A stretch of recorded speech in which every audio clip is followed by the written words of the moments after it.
اعوذ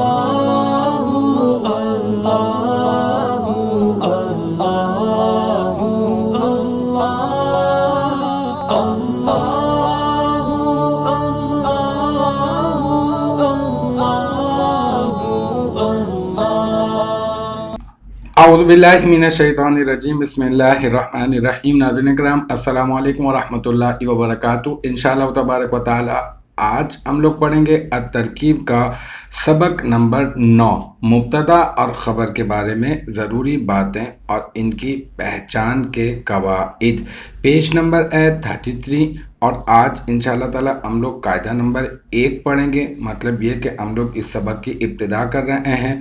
پہلے میں آپ کو پورا کا پورا قاعدہ میں آپ کو پڑھ کے بتا دیتا ہوں۔ قاعدہ نمبر 1 یہ ہے کہ مبتدا اکثر معرفہ اور خبر نکرہ ہوتی ہے، اور ایک مبتدا کی ایک سے زائد خبریں ہو سکتی ہیں۔ اب اس قاعدے کو بہت ویسے تو آسان سا ہی قاعدہ ہے، اس قاعدے کو ذہن میں رکھنے کے لیے آپ ایسا کریں کہ اس قاعدے کو 2 حصوں میں تقسیم کر لیں۔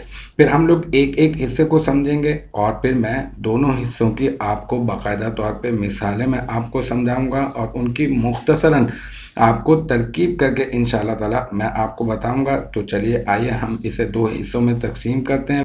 پہلا حصہ کیا ہے؟ پہلا حصہ ہے مبتدا اکثر معرفہ اور خبر نکرہ ہوتی ہے، اور دوسرا حصہ ایک مبتدا کی ایک سے زائد خبریں ہو سکتی ہیں۔ پہلے حصے کو ہم لوگ پہلے سمجھتے ہیں کہ مبتدا اکثر معرفہ اور خبر نکرہ ہوتی ہے۔ یاد رکھیں کہ جملہ اسمیہ خبریہ کے 2 جز ہوتے ہیں، ایک ہوتا ہے مبتدا اور ایک ہوتا ہے خبر۔ اور مبتدا جو ہے وہ ابھی اس قاعدے میں بھی بتایا جا رہا ہے کہ وہ معرفہ ہوتا ہے، یعنی معرفہ کی کوئی علامت اس میں پائی جاتی ہے تو لہذا وہ معرفہ ہوتا ہے۔ اور دوسرا جو حصہ ہوتا ہے جملہ اسمیہ خبریہ کا وہ ہوتا ہے خبر، اور وہ جو خبر ہوتی ہے وہ کیا ہوتی ہے؟ وہ ہوتی ہے نکرہ۔ تو اب مبتدا اکثر معرفہ اور خبر اکثر نکرہ ہوتی ہے، اس کی مثال کیا ہوگی؟ جیسے کہ یہاں پر آپ کو نظر آ رہی ہے زید عالم۔ یہ جو زیدن ہے آپ اس پر غور کر کے دیکھیں تو آپ کو معلوم چلے گا کہ یہ ایک خاص نام ہے، اور جو خاص نام ہوتا ہے اس کو ہم لوگ کہتے ہیں اسم علم، اور اسم علم کو ہم نے پڑھ رکھا ہے قسم معرفہ کی اقسام میں سے، تو یہ ہے کیا؟ معرفہ۔ اس وجہ سے کہ یہ خاص نام ہے، اسم علم ہے، یہ معرفہ ہو گیا۔ اب دوسرے حصے کے اوپر ہم بات کرتے ہیں عالم۔ اس کے اوپر غور کر کے دیکھتے ہیں کیا اس میں معرفہ کی کوئی علامت موجود ہے یا پھر نہیں۔ تو ہم جب غور کرتے ہیں تو اس نتیجے پر پہنچتے ہیں کہ اس میں معرفہ کی کوئی علامت نہیں ہے، نہ ہی یہ اس میں اشارہ ہے، نہ ہی یہ اس میں ضمیر ہے، نہ ہی یہ اس میں علم ہے، نہ ہی یہ معرف باللام ہے، اور نہ ہی یہ اس میں موصولہ ہے۔ المختصر اس میں معرفہ کی کوئی علامت موجود نہیں ہے، تو یہ کیا ہے؟ یہ ہے نکرہ۔ تو یہ زیدن معرفہ ہو گیا، اور یہاں پر اس مثال کے ذریعے سے آپ کو یہی بتایا جا رہا ہے یہ عالم کیا ہو گیا؟ یہ نکرہ۔ اور یہ مبتدا جو ہے معرفہ ہو گیا، اور خبر جو ہے وہ نکرہ۔ زیدن کو آپ بنا دیں گے مبتدا، اور عالم کو آپ بنا دیں گے خبر، اور پھر مبتدا اپنی خبر سے مل کر جملہ اسمیہ خبریہ ہو جائے گا۔ تو اس طرح سے آپ جو ہے وہ جملہ اسمیہ خبریہ بنا سکتے ہیں۔ جملہ اسمیہ خبریہ کے 2 جز ہوتے ہیں، ایک مبتدا اور ایک کیا؟ خبر۔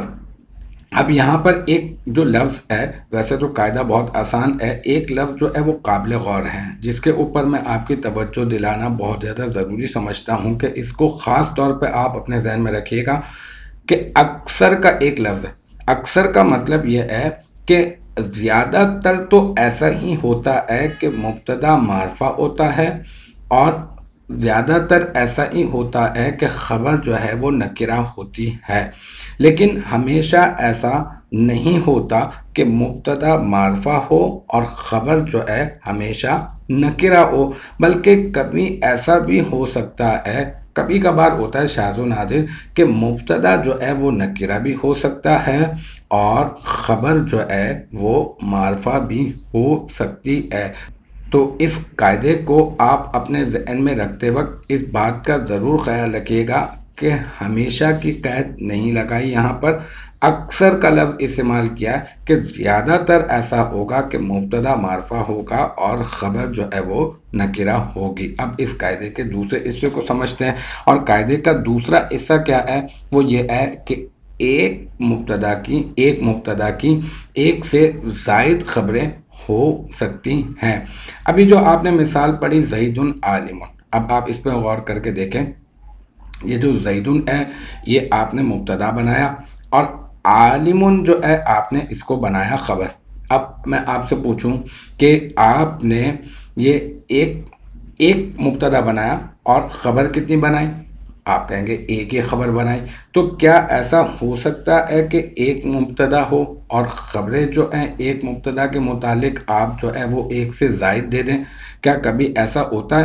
ہاں بالکل ایسا ہو سکتا ہے۔ اکثر ایسا ہوتا ہے کہ ایک مبتدا کے بارے میں آپ ایک سے زیادہ خبریں دے سکتے ہیں۔ جیسے ابھی آپ نے کہا زید عالم، تو زید عالم ہے، تو زید فاضل بھی ہے، زید عاقل بھی ہے، زید بالغ بھی ہے، تو آپ ایک ہی ساتھ عالم، فاضل، عاقل اور بالغ ہونے کی خبر آپ ایک مبتدا کی موجودگی میں آپ دے سکتے ہیں۔ مطلب مبتدا ایک ہی ہوگا اور اس کے آگے ایک سے زائد خبریں ہو سکتی ہیں، جیسے کہ آپ اس مثال میں آپ دیکھ لیں۔ اور قاعدے کا دوسرا حصہ بھی ہمیں یہی بتا رہا ہے کہ زیدن یہ معرفہ ہو گیا، عالم یہ نکرہ ہے، عاقل یہ بھی نکرہ ہے، اور فاضل یہ بھی نکرہ ہے۔ تو ایک مبتدا بنا دیں آپ، اور عالم کو بھی آپ خبر بنا دیں، اور آپ عاقلون کو بھی خبر بنا دیں، اور آپ فاضلون کو بھی آپ خبر بنا دیں، اور پھر اب آپ ترکیب کرتے ہوئے جب ایک سے زائد خبریں ہوں تو اس بات کا ضرور خیال رکھیے گا کہ آپ تعین کریں کہ یہ خبر اول ہے اور یہ خبر دویم ہے اور یہ خبر ثالث ہے۔ مطلب اس طرح سے آپ کریں گے زید معرفہ مبتدا، اور عالم خبر اول، اور عاقل خبر دویم، اور فاضل خبر ثالث۔ تو اس طرح سے آپ جو ہے وہ اس کو اپنے ذہن میں رکھ سکتے ہیں۔ تو امید ہے کہ یہ والا قاعدہ آپ کی سمجھ میں آ گیا ہوگا۔ انشاءاللہ تبارک و تعالی نیکسٹ ٹائم اگلی ویڈیو کے ساتھ ملاقات ہوگی۔ آپ اپنا بہت خیال رکھیے گا۔ وآخر دعوانا ان الحمدللہ رب العالمین۔